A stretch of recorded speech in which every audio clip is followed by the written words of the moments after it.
নরেন্দ্র মোদীর মন কি বাত অনুষ্ঠানে। मेरे प्यारे देशवासियों, नमस्कार।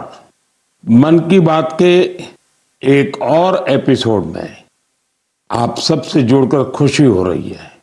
इधर बीच चुनाव की भागदौड़ रही है, लेकिन आपके पत्रों और संदेशों के माध्यम से हमने देश और देशवासियों की उपलब्धियों पर एक दूसरे से अपनी खुशियां साझा भी की है।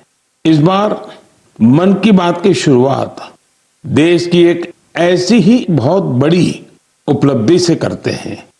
साथियों, भारत ने विज्ञान को हमेशा देश की प्रगति से जोड़कर देखा है। इसी सोच के साथ हमारे वैज्ञानिक सिविल न्यूक्लियर प्रोग्राम को आगे बढ़ा रहे हैं। उनके प्रयासों से यह कार्यक्रम राष्ट्र निर्माण में अहम योगदान दे रहा है। इससे हमारी इंडस्ट्रियल ग्रोथ को, एनर्जी सेक्टर को, हेल्थ केयर सेक्टर को बहुत लाभ हुआ है। खेती किसानी से लेकर आधुनिक इनोवेटर्स को भी भारत के सिविल न्यूक्लियर प्रोग्राम ने बहुत मदद की है। साथियों, कुछ ही दिन पहले हमारे न्यूक्लियर साइंटिस्ट ने एक और बड़ी उपलब्धि से भारत का गौरव बढ़ाया है। तमिलनाडु के कलपक्कम में फास्ट ब्रीडर रिएक्टर ने क्रिटिकलिटी हासिल कर ली है। दरअसल क्रिटिकलिटी वह स्टेज है जिसमें रिएक्टर पहली बार self sustaining nuclear chain reaction में सफलता हासिल करता है। इस स्टेज का मतलब है रिएक्टर का ऑपरेशन फेज में पहुंचना।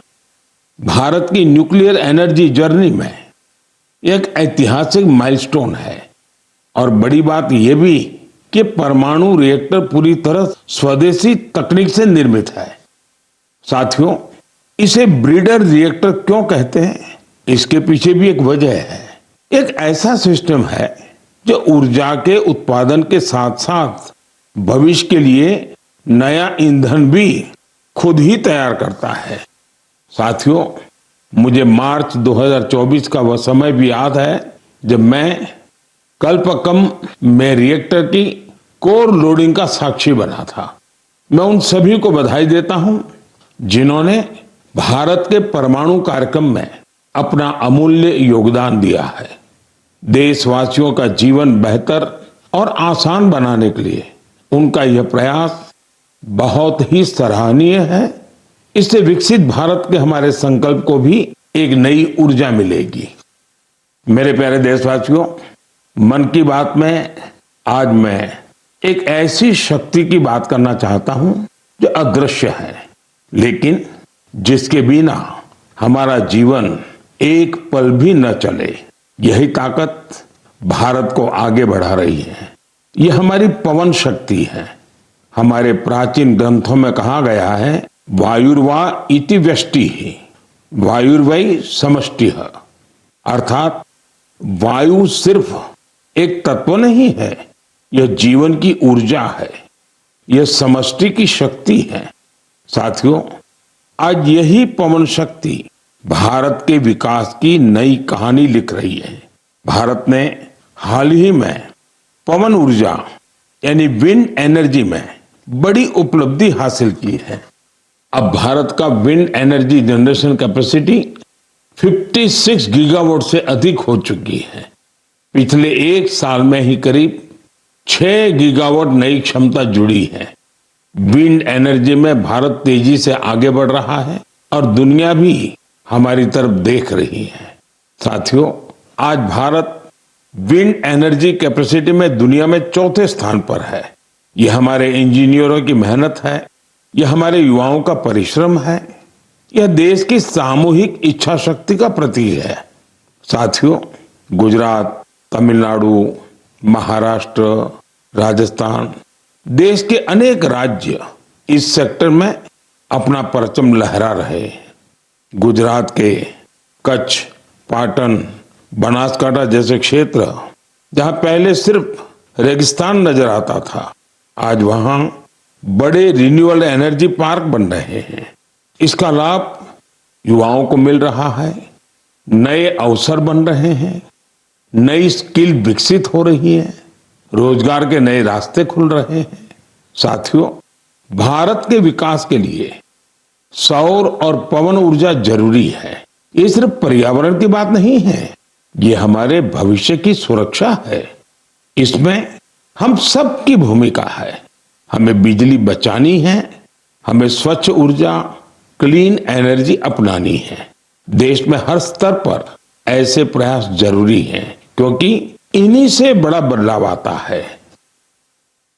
साथियों, मई महीने की शुरुआत एक पावन अवसर के साथ होने जा रही है। कुछ ही दिनों में हम बुद्ध पूर्णिमा मनाएंगे।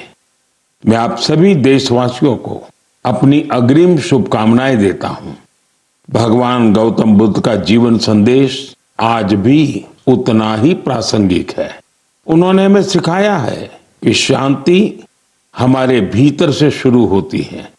उन्होंने बताया है कि स्वयं पर विजय सबसे बड़ी विजय होती है।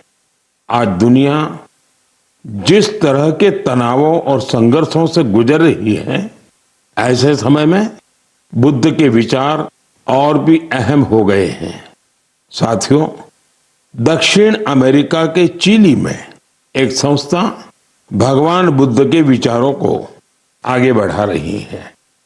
लद्दाख में जन्मे ड्रपपोन ओजेर रिनपोछे के मार्गदर्शन में काम हो रहा है।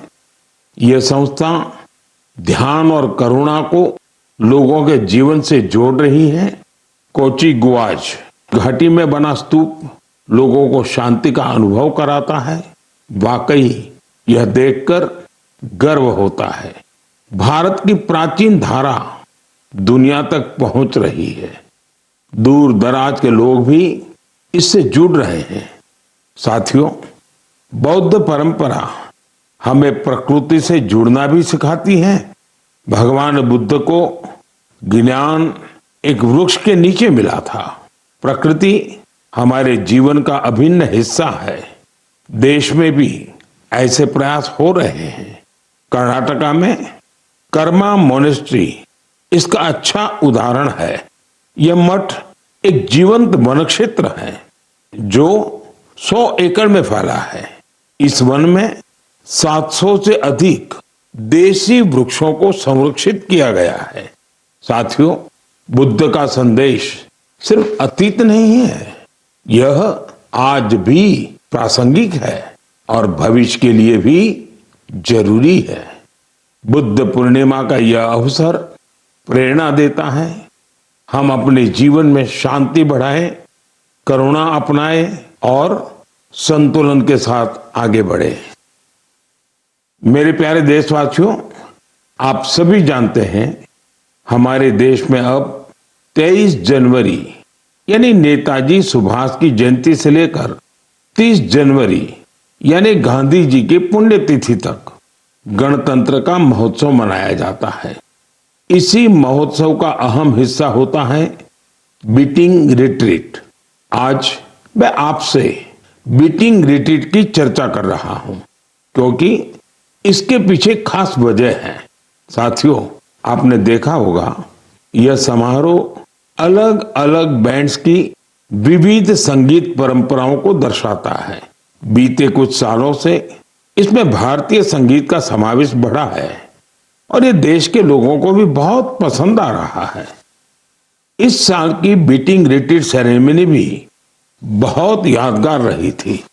एयरफोर्स, आर्मी, नेवी और सीएपीएफ के बैंड्स ने बहुत ही अच्छी परफॉर्मेंस दी थी। साथियों, शानदार म्यूजिक के साथ साथ जानदार फॉर्मेशंस का ये कार्यक्रम सबका ध्यान खींचता है। एयरफोर्स बैंड ने सिंदूर फॉर्मेशन बनाया, नेवल बैंड ने मत्स्य यंत्र फॉर्मेशन बनाया, वही आर्मी बैंड के परफॉर्मेंस में वंदे मातरम के 150 साल और क्रिकेट में भारत की सफलता को भी दर्शाया गया।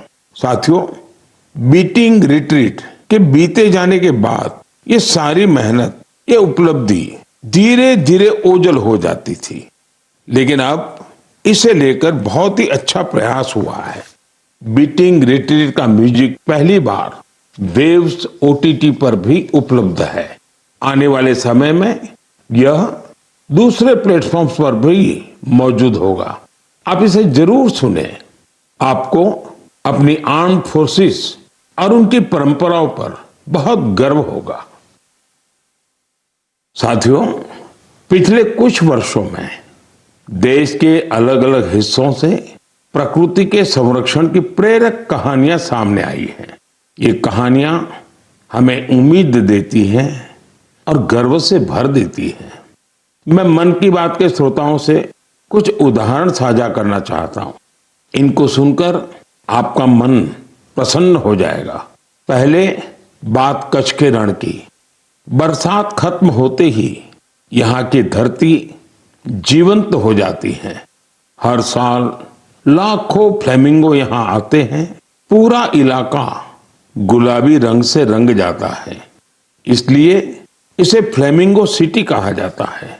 ये पक्षी यहीं घोंसले बनाते हैं और अपने बच्चों को बड़ा करते हैं। कच्छ के लोग इन्हें लाखाजी के बाराती कहते हैं। अब लाखाजी के बाराती कच्छ में पर्यावरण संरक्षण के बड़े सुंदर प्रतीक बन गए हैं। साथियों, दूसरा किस्सा इंसान और वन्य जीवों के सहयोग का है और ये उत्तर प्रदेश से है। यहाँ के तराई इलाकों में फसल के समय हाथियों के झुंड गांवों की ओर आते हैं। इससे टकराव की आशंका बढ़ती है। लेकिन अब यूपी में भी गज मित्र जैसे प्रयास शुरू हुए हैं। गांव के लोग ही टीम बनाकर हाथियों पर नजर रखते हैं। वे समय रहते लोगों को सतर्क करते हैं। इससे टकराव कम हो रहा है और लोगों में भरोसा बढ़ रहा है। साथियों, मध्य भारत से भी एक अच्छी खबर आई है। छत्तीसगढ़ में ब्लैक बक यानी काले हिरण फिर से दिखाई देने लगे हैं। एक समय इनकी संख्या बहुत कम हो गई थी, लेकिन लगातार प्रयास हुए और संरक्षण बढ़ाया गया। आज ये फिर से खुले मैदानों में दौड़ते नजर आते हैं। ये हमारी खोती विरासत की वापसी है।